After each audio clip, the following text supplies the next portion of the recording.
சிந்து நதி நீர் ஒப்பந்தம் ரத்து. பாகிஸ்தானுக்கு காத்திருக்கும் சிக்கல்கள் என்ன? ஜம்மு மற்றும் காஷ்மீர் மாநிலத்தின் பஹல்காம் பகுதியில் ஏற்பட்ட பயங்கரவாத தாக்குதல் இந்தியாவின் பாதுகாப்பில் அதிர்வலைகளை ஏற்படுத்தியுள்ளது. இந்த தாக்குதலில் 26 பேர் உயிரிழந்துள்ளனர். இதற்கு பதிலடி கொடுக்கும் விதமாக மத்திய அரசு தயாராகி வருகின்றது. அந்த வகையில் பாகிஸ்தானுக்கு எதிராக 5 முக்கிய அறிவிப்புகளை இந்தியா வெளியிட்டுள்ளது. இதில் சிந்து நதிநீர் ஒப்பந்தம் ரத்து செய்யப்படுவதும் ஒன்று. சிந்து நதிநீர் ஒப்பந்தம் என்றால் என்ன, இதனால் பாகிஸ்தான் எந்த மாதிரியான சோதனைகளை எதிர்கொள்ள உள்ளது என்பது பற்றி இந்த தொகுப்பில் பார்க்கலாம். சிந்து நதிநீர் ஒப்பந்தம் என்பது 1960 ஆண்டு செப்டம்பர் 19 அன்று போடப்பட்டது.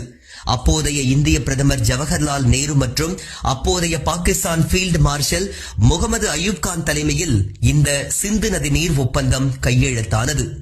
இந்தியா பாகிஸ்தான் எல்லை தாண்டி பல நதிகள் ஓடுகின்றன என்பதால் அவற்றின் நீரை பயன்படுத்துவது குறித்து இரு தரப்பினருக்கும் இடையேயான ஒத்துழைப்பு, தகவல் பரிமாற்றம் ஆகியவற்றிற்கான வழிமுறை இந்த சிந்து நதிநீர் ஒப்பந்தம் வகுத்தது என்று கூறலாம்.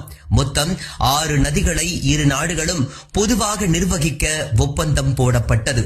கிழக்கு நதிகள் 3, மேற்கு நதிகள் 3 ஆகும். அதில் கிழக்கு நதிகளான சட்லெஜ், பியாஸ், ரவி ஆகியவற்றின் அனைத்து